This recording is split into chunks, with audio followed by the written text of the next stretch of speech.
بسم اللہ الرحمن الرحیم۔ سورہ الاعراف آیت نمبر 54۔ إن ربكم الله الذي خلق السماوات والأرض في 6 أيام ثم استوى على العرش يغشي الليل النهار يطلبه حثيثا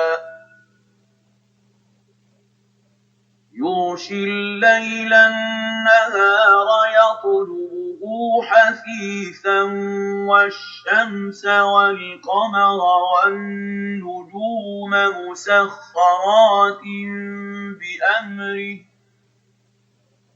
ألا له الخلق والأمر تبارك الله رب العالمين۔ بے شک تمہارا رب اللہ ہی ہے جس نے سب آسمانوں اور زمین کو 6 روز میں پیدا کیا ہے، پھر عرش پر قائم ہوا۔ وہ شب سے دن کو ایسے طور پر چھپا دیتا ہے کہ وہ شب اس دن کو جلدی سے آ لیتی ہے، اور سورج اور چاند اور دوسرے ستاروں کو پیدا کیا ایسے طور پر کہ سب اس کے حکم کے تابع ہیں۔ یاد رکھو اللہ ہی کے لیے ہے خاص خالق ہونا اور حاکم ہونا۔ بڑی خوبیوں سے بھرا ہوا ہے اللہ جو تمام عالم کا پروردگار ہے۔ اللہ تبارک تعالیٰ نے کائنات کے اس نظام کی تخلیق 6 روز میں مکمل کی۔ یہ بات قرآن میں دوسرے مقامات پر بھی دہرائی گئی ہے، اور اسی طرح تورات کی پہلی کتاب جینیسس یعنی پیدائش کے پہلے باب کی شروع کی آیات میں بھی یہی بات تفصیل سے بیان کی گئی ہے۔ تخلیق کے شروع میں اندھیرا تھا، پھر سورج کے وجود میں آتے ہی اجالے کے تصور نے جنم لیا۔ یہیں سے وقت کی شروعات ہوئی۔ رات اور دن یعنی پہلے اور بعد میں، ناؤ اینڈ دین، ساتھ ہی چاند اور ستاروں کو پیدا کیا یعنی جگہ، اسپیس، اور فاصلہ، ڈسٹینس، ایسے طور پر کہ سب اس کے حکم کے تابع ہیں سے مراد اس کائنات کا گردشی نظام جو ہمہ وقت اپنے اپنے مدار میں اللہ کے حکم سے رواں دواں ہے، ہمارے خالق کا تخلیق کردہ ایک مکمل نظام جس سے زمین میں زندگی نے جنم لیا۔ ہمارا خالق ہر سو، ہر لمحے، ہر شے پر پوری طرح نگہبان ہے۔ وہی ہمارا حاکم ہے۔ تمام تعریفیں، تمام پاک و صاف کلمات، تمام تسبیحات، تمام خصوصیات اسی کے لیے مخصوص ہیں۔ وہ ہر شے سے بے نیاز ہے، اور تمام عالم میں صرف اور صرف اسی کا اختیار ہے۔ ہم سب اسی کی بنائی ہوئی مخلوق ہیں۔ ہمارا وجود ہمارے خالق کے حکم ہی سے ہے، اور ہم سب کو اسی کی طرف واپس لوٹ کر جانا ہے۔ آیت نمبر 55۔ ادعوا ربكم تضرعا وخفية إنه لا يحب المعتدين۔ تم لوگ اپنے پروردگار سے دعا کیا کرو، گڑ گڑا کر کے بھی اور چپکے چپکے بھی، واقعی اللہ تعالی ان لوگوں کو ناپسند کرتا ہے جو حد سے نکل جائیں۔ دعا کے لغوی معنی پکارنے کے ہیں، مدد کے لیے پکارنا، اپنے رب سے فریاد کرنا، اس لیے کہ سارا اختیار صرف اکیلے اللہ ہی کا ہے۔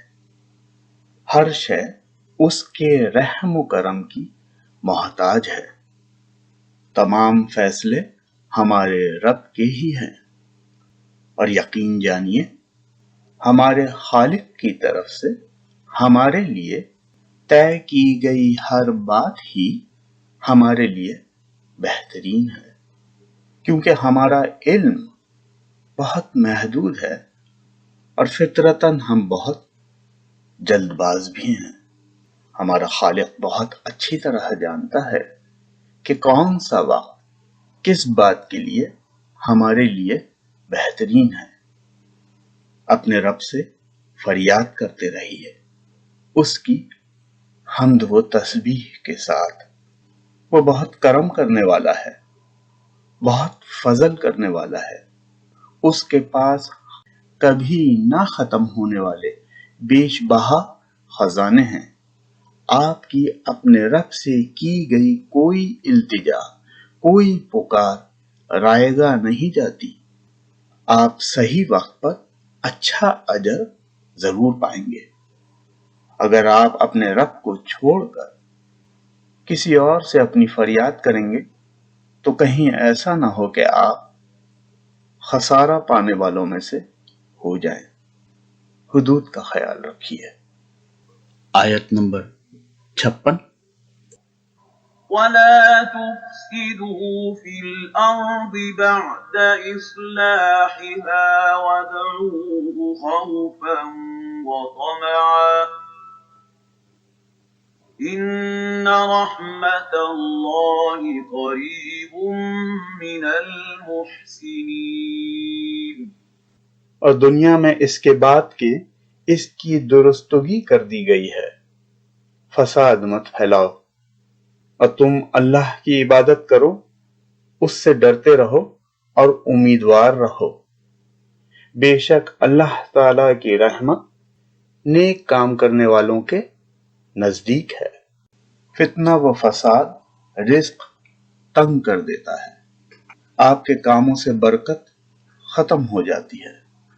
اللہ تعالی نے جس زمین پر آپ کو بسایا ہے اس کی اچھی طرح نگہبانی کیجیے، اپنے رب کی عبادات کی پابندی کیجیے، ہر غلط کام سے بچیے اور اپنے رب سے ڈرتے رہیے۔ اپنے رب سے اچھی امیدیں اور اچھا گمان رکھیے۔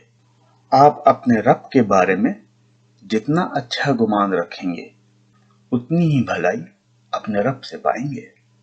یقین جانیے آپ کا رب بہت قریب ہے، اور جتنا وہ قریب ہے اتنی قریب ہی اس کی رحمتیں اور برکتیں بھی ہیں۔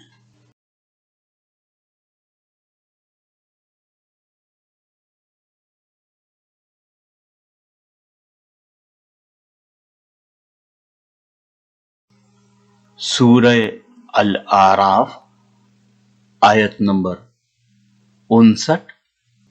لقد أرسلنا نوحا إلى قومه فقال يا قوم اعبدوا الله ما لكم من إله غيره إني أخاف عليكم عذاب يوم عظيم۔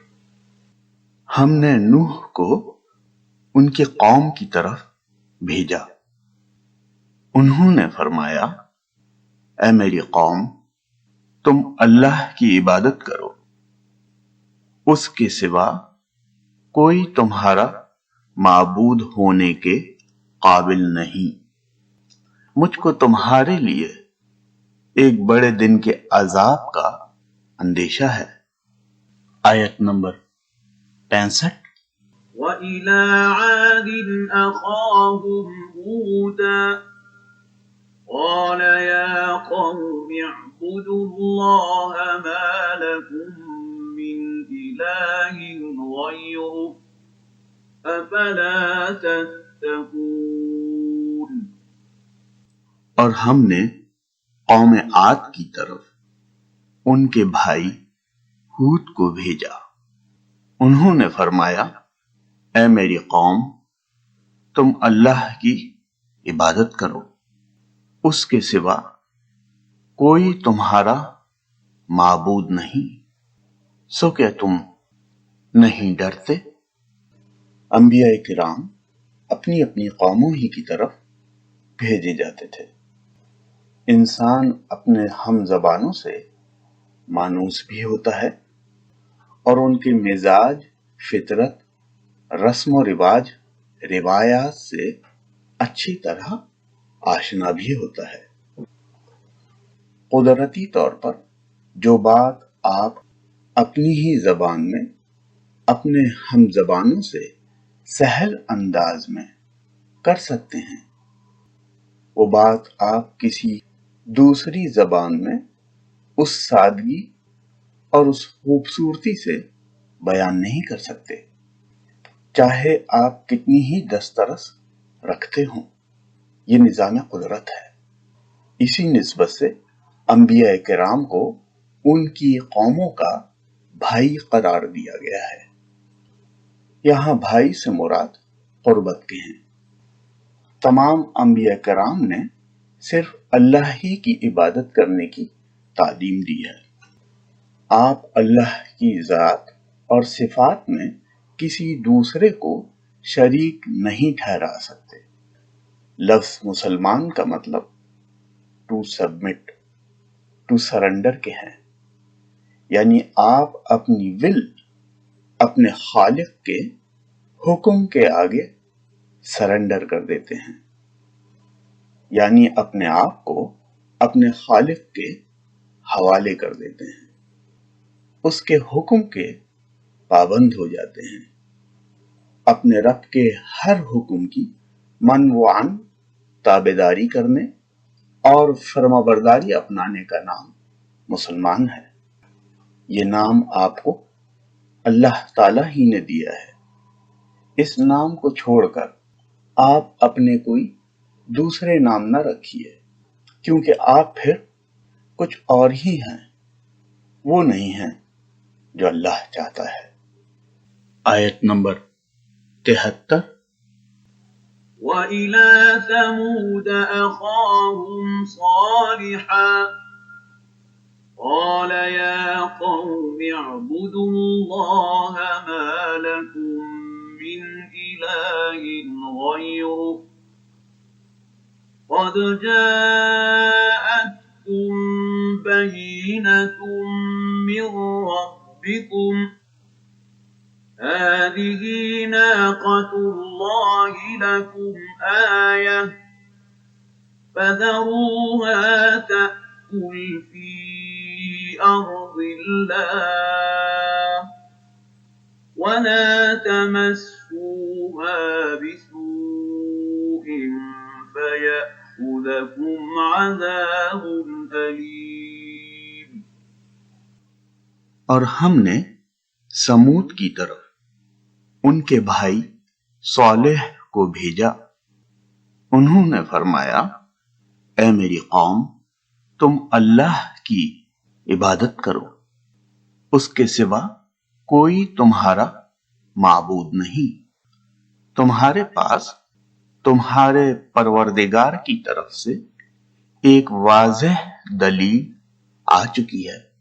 یہ اونٹنی ہے اللہ کی جو تمہارے لیے دلیل ہے، سو اس کو چھوڑ دو کہ اللہ تعالیٰ کی زمین میں کھاتی پھرے، اور اس کو برائی کے ساتھ ہاتھ بھی مت لگانا کہ کہیں تم کو دردناک عذاب آ پکڑے۔ انبیاء کرام اپنی قوم سے بطریق احسن دلائل کے ساتھ مخاطب ہوتے تھے۔ اللہ کے حکم سے معجزات بھی پیش کرتے تھے اور واضح نصیحت کے ساتھ سرکشی کے برے انجام سے آگاہ بھی کر دیتے تھے۔ بدقسمتی سے انہی کی قوم کی اکثریت نے انہیں بری طرح جھٹلایا۔ آیت نمبر 85۔ وإلى مدين أخاهم شعيبا قال يا قوم اعبدوا الله ما لكم من إله غيره قد جاءتكم بينة من ربكم فأوفوا الكيل والميزان ولا تبخسوا الناس أشياءهم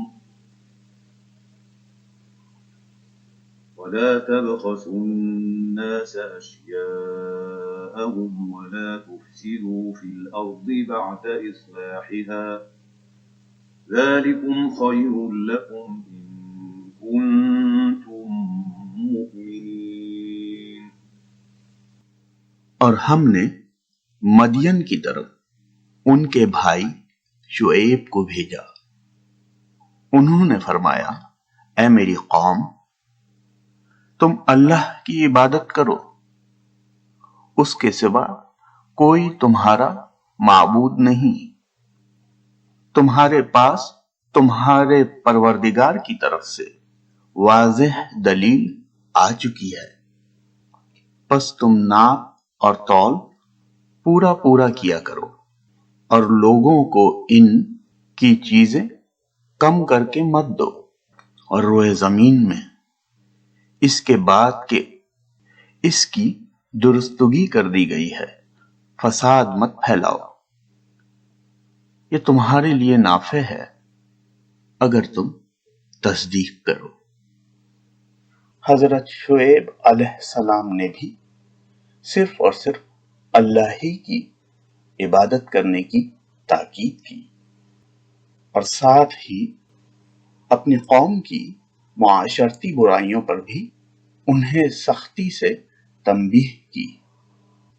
اس آیت میں بات تو مدین کی اور حضرت شعیب علیہ السلام کے زمانے کی گئی ہے، پر لگتا یہ ہے کہ یہاں تو ہماری ہی بات ہو رہی ہے، آج کے زمانے کی۔ اگر انصاف کی بات کی جائے تو ہم پچھلی تمام نافرمان قوموں سے کہیں زیادہ سرکش ہیں۔ ناپ تول میں کمی تو محض ایک بات ہی ہے، ہم تو ہر طرح کی کرپشن، فراڈ، دھوکہ دہی، لوٹ مار، چوری چکاری، مکر و فریب دن دہاڑے بڑے دھڑلے سے کرتے ہیں۔ جینیٹکلی ہم وارداتیے بن چکے ہیں، اور ساتھ ہی اول درجے کے فسادی بھی۔ لمحے میں شور وویلا، غول گپاڑا، اول فال، دھکم پیلی، اٹھا پٹک، مار دھاڑ اور قتل و غارت گری۔ کسی خوش فہمی میں مت رہیے، اپنے انجام کی فکر کیجیے۔ آپ کی زندگی میں جو مسائل کے انبار لگے ہیں وہ آپ کے انہی رویوں کی وجہ سے ہیں۔ اپنی اصلاح کیجیے اور اپنے رب سے رجوع کیجیے۔ آیت نمبر 96۔ وَلَوْ أَنَّ أَهْلَ الْقُرَىٰ آمَنُوا وَاتَّقَوْا لَفَتَحْنَا عَلَيْهِم بَرَكَاتٍ مِّنَ السَّمَاءِ وَالْأَرْضِ